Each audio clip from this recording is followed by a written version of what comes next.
Hey guys, ఎలా ఉన్నారు? మన ఇండియన్స్ కి మేజర్ హనీమూన్ డెస్టినేషన్ ఏదైనా ఉందంటే అది మాల్దీవ్స్. ఇండియన్స్ ఫ్రీక్వెంట్ గా విజిట్ చేసే టూరిస్ట్ డెస్టినేషన్ అయిన మాల్దీవ్స్ ని బాయ్కాట్ చేయాలి అనే ట్రెండ్ ఇప్పుడు సోషల్ మీడియాలో బాగా హల్చల్ చేస్తుంది. మీకు తెలిసే ఉంటుంది, ఇండియన్ సెలబ్రిటీస్ తో పాటు నార్మల్ సిటిజన్స్ కూడా మాల్దీవ్స్ ని విజిట్ చేస్తూ ఉంటారు. మాల్దీవ్స్ ఎకానమీలో అధిక భాగం, వాళ్ళ జీడిపిలో ఆల్మోస్ట్ 28% టూరిజం ఇండస్ట్రీ నుంచే వస్తుంది. అండ్ మాల్దీవ్స్ టూరిజం మార్కెట్ కి బిగ్గెస్ట్ కాంట్రిబ్యూటర్ మన ఇండియానే. కేవలం నవంబర్ 2023లోనే 18,905 మంది ఇండియన్స్ మాల్దీవ్స్ ని విజిట్ చేయడానికి వెళ్లారు. మరి అలాంటిది సడన్ గా మాల్దీవ్స్ ని ఇండియన్స్ ఎందుకు బాయ్కాట్ చేస్తున్నారు?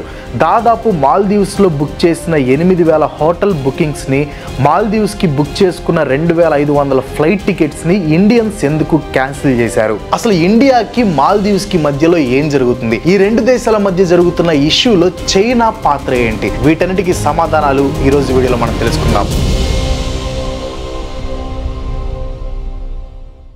ముందు ఈ కాంట్రవర్సీ ఏంటి, అసలు ఇది ఎలా మొదలైంది అనేది తెలుసుకొని తర్వాత ఇన్ డెప్త్ డీటెయిల్స్కి వెళ్దాం. దానికంటే ముందు మీరు మన ఛానల్ని ఫస్ట్ టైం చూస్తున్నా, లేకపోతే ఇంకా సబ్స్క్రైబ్ చేసుకోకపోయినా ప్లీజ్ డూ సబ్స్క్రైబ్. ఈ ఇష్యూకి బీజం లక్షద్వీప్ ఐలాండ్స్ లో పడింది. మన పిఎం నరేంద్ర మోడీ గారు Kochi Lakshadweep islands submarine optical fibre connection ఈ ప్రాజెక్ట్ ని ప్రారంభించడానికి అక్కడికి వెళ్లారనమాట.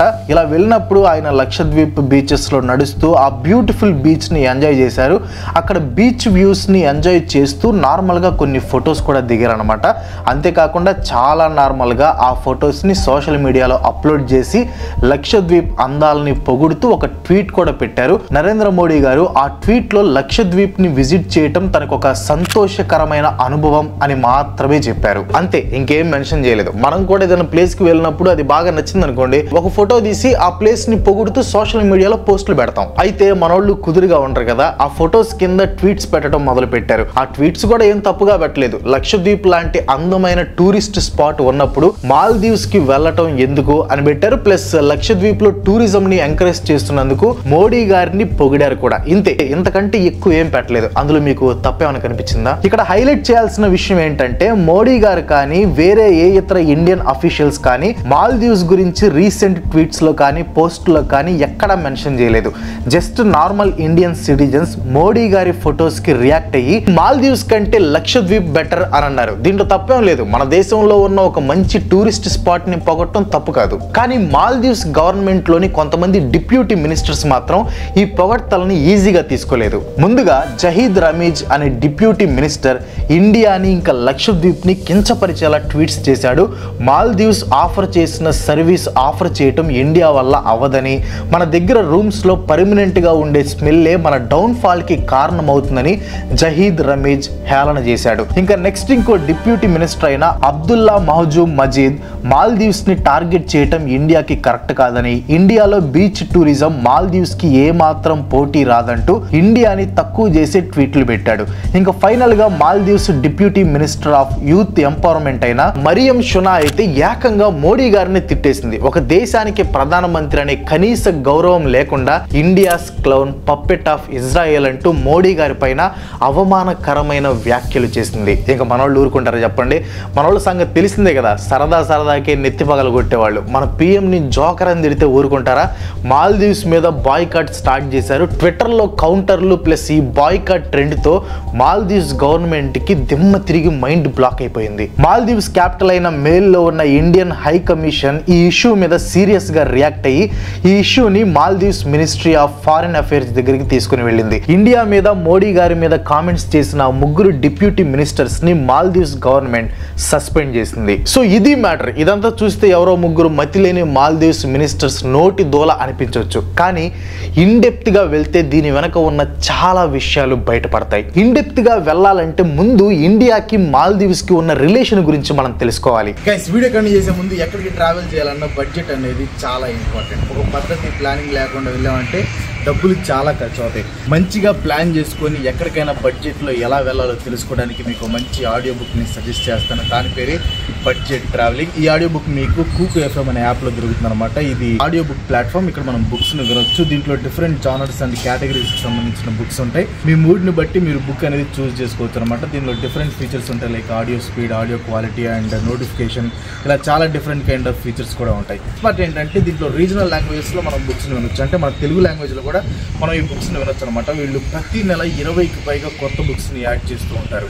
ఆల్రెడీ 25 లక్షల మంది కూకు ఎఫ్ఎం యాప్ని యూజ్ చేస్తున్నారు. కింద డిస్క్రిప్షన్లో ఉన్న లింక్ మీద క్లిక్ చేసి కూకు ఎఫ్ఎం యాప్ని డౌన్లోడ్ చేసుకొని స్క్రీన్ మీద కనిపిస్తున్న KV50 అనే ప్రోమో కోడ్ ఇచ్చారంటే మీ మంత్లీ అండ్ యాన్యువల్ సబ్స్క్రిప్షన్ మీద 50% డిస్కౌంట్ వచ్చింది. అంటే మీరు జస్ట్ 49 రూపీస్కి మీ రీడింగ్ జర్నీని స్టార్ట్ చేయొచ్చు. మీరు ఏదైనా బుక్ని సజెస్ట్ చేయాలనుకున్నా, లేకపోతే ఏదైనా ఫీడ్బ్యాక్ ఇవ్వాలనుకున్నా కింద డిస్క్రిప్షన్లో పిన్ చేసిన కామెంట్స్లో ఉన్న గూగుల్ ఫామ్ని ఫిల్ చేసేయండి. కూకు ఎఫ్ఎం మీ మనసుకు నచ్చింది వినండి. Now get back to the video. 1965లో మాల్దీవ్స్కి ఇండిపెండెన్స్ వచ్చిన తర్వాత మొట్టమొదటిగా మాల్దీవ్స్ని గుర్తించిన కంట్రీ మన ఇండియానే. ఆ తర్వాత 1972లో ఇండియా తమ ఎంబసీని మాల్దీవ్స్ క్యాపిటల్ అయిన మేల్లో స్థాపించింది. ఇంకప్పటి నుంచి ఈ రెండు దేశాలు ethnic, linguistic, cultural, religious, commercial links ని షేర్ చేసుకుంటూ వస్తున్నాయి. పొలిటికల్ రిలేషన్షిప్ విషయానికి వస్తే ఇండియా ఇంకా Maldives south Asian association for regional cooperation SAARC లో ఫౌండింగ్ మెంబర్స్ గా ఉన్నాయి. అంతేకాదు మల్టీలాటరల్ ఏరియాస్ అయిన the UN, the Commonwealth, the NAM, the SAARC లో ఈ రెండు దేశాలు కన్సిస్టెంట్ గా ఒకరిని ఒకరు సపోర్ట్ చేసుకుంటూ వచ్చాయి. స్ట్రాటజిక్ రిలేషన్షిప్ విషయానికి వస్తే మాల్దీవ్స్ ఇండియాకి కీ మ్యారిటైమ్ నైబర్ గా ఉంది. అంతేకాదు ఇండియా యొక్క సాగర్ అండ్ నైబర్హుడ్ ఫస్ట్ పాలసీలో మాల్దీవ్స్ కి ఇండియా ప్రత్యేకమైన స్థానాన్ని ఇచ్చింది. డిఫెన్స్ విషయంలో కూడా రెండు దేశాలు కొన్ని అగ్రిమెంట్స్ చేసుకున్నాయి. ఇండియన్ నేవీకి the Maldives national defence force కి మధ్యలో చేసుకున్న వైట్ షిప్పింగ్ ఇన్ఫర్మేషన్ లో భాగంగా రెండు దేశాలు సముద్రంలో ప్రయాణం చేసే కమర్షియల్ ఇంకా నాన్ మిలిటరీ వెజల్స్ కి సంబంధించి కీ ఇన్ఫర్మేషన్ ని షేర్ చేసుకుంటాయి. దీంతో పాటు ఎక్వేరిన్ అనే జాయింట్ మిలిటరీ ఎక్సైజ్ ని ఇండియా ఇంకా మాల్దీవ్స్ స్థాపించాయి. ట్రేడ్ విషయానికి వస్తే 1981లో ఇండియాకి ఇంకా మాల్దీవ్స్ కి మధ్యలో ఒక ట్రేడ్ అగ్రిమెంట్ జరిగింది. ఈ అగ్రిమెంట్ లో భాగంగా ఇండియా మాల్దీవ్స్ కి rice, wheat flour, sugar, dal, onion, potatoes, eggs, construction materials like sand ని కూడా ఎక్స్పోర్ట్ చేస్తుంది. మాల్దీవ్స్ ఇంటర్నల్ డెవలప్మెంట్ లో కూడా ఇండియా చాలా హెల్ప్ చేయడంతో పాటు ఆపరేషన్ క్యాక్టస్, ఆపరేషన్ నీర్ లాంటి మిలిటరీ కోప్స్ నుంచి కూడా మాల్దీవ్స్ ని ఇండియా కాపాడింది. సో ఎలా చూసుకున్నా ఇండియాకి మాల్దీవ్స్ కి మధ్య రిలేషన్ చాలా హెల్దీగా ఉండేది. కానీ రీసెంట్ టైమ్స్ లో ఈ రిలేషన్ దెబ్బతినటం మొదలైంది. కొంతమంది లీడర్స్ మాల్దీవ్స్ ఇండియా మీద ఓవర్ గా డిపెండ్ అవుతుంది అనే ఉద్దేశంతో ఇండియా అవుట్ అనే క్యాంపెయిన్ ని స్టార్ట్ చేశారు. అలాంటి లీడర్స్ లో అబ్దుల్ యామిన్ ఒకడు. ఇతను 2013 నుంచి 2018 వరకు మాల్దీవ్స్ కి ప్రెసిడెంట్ గా ఉన్నాడు. ఆ తర్వాత ఆ టైంలో ఇండియా మాల్దీవ్స్ మధ్యలో రిలేషన్ వీక్ అయింది. కానీ ఆ తర్వాత వచ్చిన ప్రెసిడెంట్ ఇబ్రహీం మహమ్మద్ మళ్ళీ ఇండియాతో రిలేషన్ ని స్ట్రాంగ్ అయ్యేలా చేశాడు. కానీ ఇండియా అవుట్ క్యాంపెయిన్ మాత్రం మాల్దీవ్స్ లో రన్ అవుతూనే ఉంది. రీసెంట్ గా ఈ క్యాంపెయిన్ కి మళ్ళీ బలం రావడంతో మహమ్మద్ ముజు పవర్ లోకి వచ్చాడు. ప్రెసిడెంట్ ఉన్న మాల్దీవ్స్ గవర్నమెంట్ 2023 నవంబర్ 15న ఫామ్ అయింది. People's national congress party leader అయిన మహమ్మద్ ముజు మాల్దీవ్స్ కి ప్రెసిడెంట్ గా ఉన్నాడు. ఈ మహమ్మద్ ముజు తన ఎలక్షన్ క్యాంపెయిన్ ని మెయిన్ గా ఒకటే థీమ్ మీద నడిపాడు. ఆ థీమ్ వచ్చేసి ఇండియా అవుట్. అంటే మాల్దీవ్స్ మీద ఇండియా ఇన్ఫ్లుయెన్స్ ని తగ్గించడమే ఇతని గవర్నమెంట్ యొక్క మెయిన్ గోల్ అని చెప్పుకుంటూ వచ్చాడు. తను చెప్పినట్లే పవర్ లోకి రాగానే మెల్లిగా మాల్దీవ్స్ కి ఇండియాకి మధ్య రిలేషన్షిప్ అనేది వీక్ అయింది. తన ముందు ప్రెసిడెంట్స్ తమ మొదటి అఫీషియల్ విజిట్ లో భాగంగా ఇండియాని సెలెక్ట్ చేసుకుంటే మహమ్మద్ ముజు మాత్రం పవర్ లోకి రాగానే తన ఫస్ట్ అఫీషియల్ విజిట్ కి టర్కీని ఎంచుకున్నాడు. టర్కీకి ఇండియాకి మధ్యలో రిలేషన్షిప్స్ ఎప్పుడూ సరిగ్గా లేవు. పాస్ట్ లో కాశ్మీర్ ఇష్యూలో కూడా టర్కీ పాన్ ఇస్లామిక్ పాలసీని పుష్ చేస్తూ పాకిస్తాన్ కి సపోర్ట్ చేసింది. ప్రెసెంట్ లో కూడా ఇండియా ఇంకా టర్కీ మధ్యలో రిలేషన్స్ సరిగ్గా లేవు. ఇంకా నెక్స్ట్ ముజు పవర్ లోకి వచ్చాక Maldives NSA level Colombo security conclave కి సంబంధించిన మీటింగ్ లో పార్టిసిపేట్ చేయలేదు. ఈ సెక్యూరిటీ కౌన్సిల్ లో మాల్దీవ్స్ తో పాటు ఇండియా, శ్రీలంక అండ్ మారిషస్ కూడా మెంబర్స్ గా ఉన్నాయి. ఆ తర్వాత మాల్దీవ్స్ లో ఉన్న 77 ఇండియన్ మిలిటరీ సిబ్బంది కూడా వెనక్కి తీసుకోమని ముజు ఇండియన్ గవర్నమెంట్ ని రిక్వెస్ట్ చేశాడు. ఈ 77 మిలిటరీ సిబ్బందితో పాటు 2 డోర్నియర్ ఎయిర్ క్రాఫ్ట్స్, ఒక హెలికాప్టర్ ని కూడా మాల్దీవ్స్ కి గిఫ్ట్ గా ఇచ్చింది ఇండియా.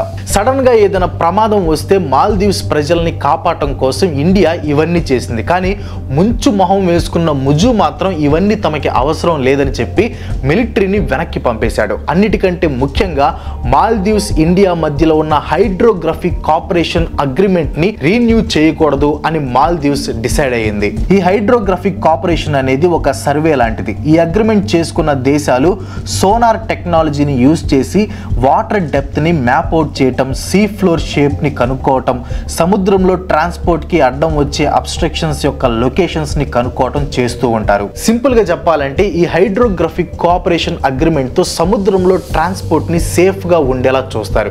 ఈ అగ్రిమెంట్ ని ఇండియా ఇంకా మాల్దీవ్స్ 2019లో సైన్ చేశాయి. జూన్ 7, 2024 రోజున ఈ అగ్రిమెంట్ ఎక్స్పైర్ అయిపోయింది.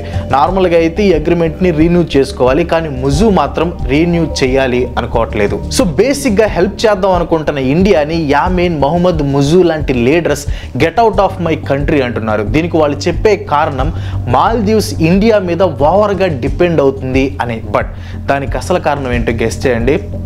ఎస్, గుంట నక్క చైనా ప్లాన్ ఏంటో అందరికీ తెలుసు. ఇండియాని ఎప్పుడెప్పుడు మింగేద్దామా అని వెయిట్ చేస్తూ ఉంటుంది. దానికోసం డెట్ ట్రాప్ అనే ప్లాన్ని కూడా అమలు చేస్తుంది. నేను ఈ డెట్ ట్రాప్ గురించి నా ప్రీవియస్ వీడియోలో ఎక్స్ప్లెయిన్ చేశాను. ఇన్ కేసు మీరు మిస్ అయితే దానికి సంబంధించిన లింక్ కింద డిస్క్రిప్షన్లో ఉంటుంది, చూడటానికి ట్రై చేయండి. సో ఈ 2013లో పవర్లోకి వచ్చిన అబ్దుల్లా యామీన్ చైనా వేసిన డెట్ ట్రాప్లో చిక్కుకొనిపోయాడు. చైనా ఇచ్చిన లోన్స్ కి లొంగిపోయి మాల్దీవ్స్ లో ఇన్ఫ్రాస్ట్రక్చర్ ప్రాజెక్ట్స్ కట్టడానికి చైనా కంపెనీస్ కి పర్మిషన్ ఇచ్చేసి పూర్తిగా చైనా చేతిలోకి చిక్కుకుపోయాడు. ఇంకా చైనా డెట్ ట్రాప్ లో ఇరుక్కున్నాక చైనా చెప్పినట్లు వినాలి కాబట్టి ఇండియా అవుట్ క్యాంపెయిన్ ని మొదలు పెట్టాడు. యామీన్ తర్వాత ముజు కూడా ఇండియా అవుట్ పాలసీని కంటిన్యూ చేస్తున్నాడు. అందుకే తన సెకండ్ ప్రెసిడెన్షియల్ విజిట్ కోసం చైనాని సెలెక్ట్ చేసుకున్నాడు. ఇక్కడ క్లియర్ గా అర్థమవుతుంది ఏంటంటే మాల్దీవ్స్ మెల్లిగా చైనా చేతిలోకి వెళ్ళిపోయింది. ఇది ఇండియాకి మంచిది కాదు. కానీ ఇక్కడ ఎక్కువ నష్టం మాత్రం ఎప్పటికైనా మాల్దీవ్స్ కి జరుగుతుంది. ఎందుకంటే ఎవరినైనా నమ్మొచ్చు, కానీ ఆ గుంటనక్క చైనా లాంటి దేశాన్ని ఎప్పటికీ నమ్మకూడదు. నమ్మితే నాశనమే. అలాగే ఇండియా నుంచి మాల్దీవ్స్ కి చాలా లాభాలు ఉన్నాయి. ఎక్స్పోర్ట్ పరంగా చూస్తే మేజర్ ఎసెన్షియల్ ఐటమ్స్ అన్ని ఇండియానే సప్లై చేస్తుంది. ఇంకా ఇండియా నుంచి వచ్చే టూరిజం ఇన్కమ్ మాల్దీవ్స్ కి చాలా ఇంపార్టెంట్. లాస్ట్ ఇయర్ దాదాపు 20 లక్షల మంది ఇండియన్స్ మాల్దీవ్స్ ని విజిట్ చేశారు. మాల్దీవ్స్ తమ టూరిజం ని అడ్డం పెట్టుకొని ఇండియాని గెలుద్దాం అనుకుంటే మాత్రం అంతకంటే పిచ్చి పని ఇంకోటి ఉండదు. ఎందుకంటే మాల్దీవ్స్ కి ఆల్టర్నేటివ్ గా మనకి లక్షద్వీప్ ఉందని ఆల్రెడీ ప్రూవ్ అయింది. మోడీ గారు పోస్ట్ చేసిన ఫొటోస్ తర్వాత లక్షద్వీప్ టాప్ లో ట్రెండ్ అవడంతో పాటు లక్షద్వీప్ గురించి గూగుల్లో దాదాపు 50,000కు పైగా సెర్చెస్ వచ్చాయి. అంతేకాదు పెద్ద పెద్ద సెలబ్రిటీస్ అందరూ లక్షద్వీప్ ని విజిట్ చేయండి, మాల్దీవ్స్ కి వెళ్ళొద్దని, అంటే డైరెక్ట్ గా కాకపోయినా ఇండైరెక్ట్ గా లక్షద్వీప్ కి వెళ్ళండి అని తెగ ట్వీట్లు కూడా పెడుతున్నారు అనమాట. ఇండియన్ గవర్నమెంట్ కానీ మాల్దీవ్స్ ని పక్కన పెట్టి ఇంకో టూరిస్ట్ ప్లేస్ కావాలనుకుంటే లక్షద్వీప్ ని డెవలప్ చేసి బెస్ట్ టూరిస్ట్ ప్లేస్ గా మార్చుకోగలదు. కానీ ఇక్కడ మ్యాటర్ టూరిజం కాదు, టెర్రరిజం. టర్కీలోని టెర్రరిస్టుల సపోర్ట్తో మాల్దీవ్స్లో ఇస్లామిక్ ఎక్స్ట్రీమిజం పెరిగిపోతుంది. దీన్ని కంట్రోల్లో పెట్టడంతో పాటు చైనాని దూరంగా ఉంచాలి కాబట్టి ఇండియా మాల్దీవ్స్తో రిలేషన్షిప్ని స్ట్రాంగ్గా ఉంచాలి అని ప్రయత్నం చేస్తుంది. ఈ కారణం వల్లే మాల్దీవ్స్ డిప్యూటీ మినిస్టర్లు కోతలు కూసినా సరే ఇండియన్ అఫీషియల్స్ ఎవ్వరూ అఫీషియల్గా కౌంటర్ ఇవ్వకుండా డైరెక్ట్గా మాల్దీవ్స్ గవర్నమెంట్తోనే మ్యాటర్ని డీల్ చేశారు. కంక్లూజన్ ఏంటంటే ఈ బాయ్కాట్ మాల్దీవ్స్తో నష్టం ఖచ్చితంగా మాల్దీవ్స్ గవర్నమెంట్కే జరుగుతుంది. ఈ విషయం వాళ్ళకు కూడా తెలుసు కాబట్టి ఆ ముగ్గురు డిప్యూటీ మినిస్టర్స్ని సస్పెండ్ చేశారు. కానీ అప్పటికే జరగాల్సిన నష్టం మొత్తం జరిగిపోయింది. ఇండియన్స్లో మాల్దీవ్స్ మీద నెగిటివిటీ బాగా పెరిగిపోయింది. ఇక్కడ మాల్దీవ్స్కి ఉంది రెండే ఆప్షన్స్. సహాయం చేసే స్నేహితుడు లాంటి ఇండియాతో కలిసి ఉండటమా, లేదా అప్పిచ్చి పేక మీద కత్తి పెట్టి బానిసలాగా మార్చి చైనా కింద బ్రతకటమా. ఫస్ట్ది చూస్ చేసుకుంటే బాగుపడతారు, సెకండ్ది చూస్ చేసుకుంటే బావిలో పడతారు. ఎక్కడ పడాలో ఆ ముంచు మొహోడే డిసైడ్ చేసుకోవాలి. మీరు మాత్రం ఈ వీడియోని మీ ఫ్రెండ్స్ అందరి ఫోన్లో పడేలాగా ఖచ్చితంగా షేర్ చేయండి.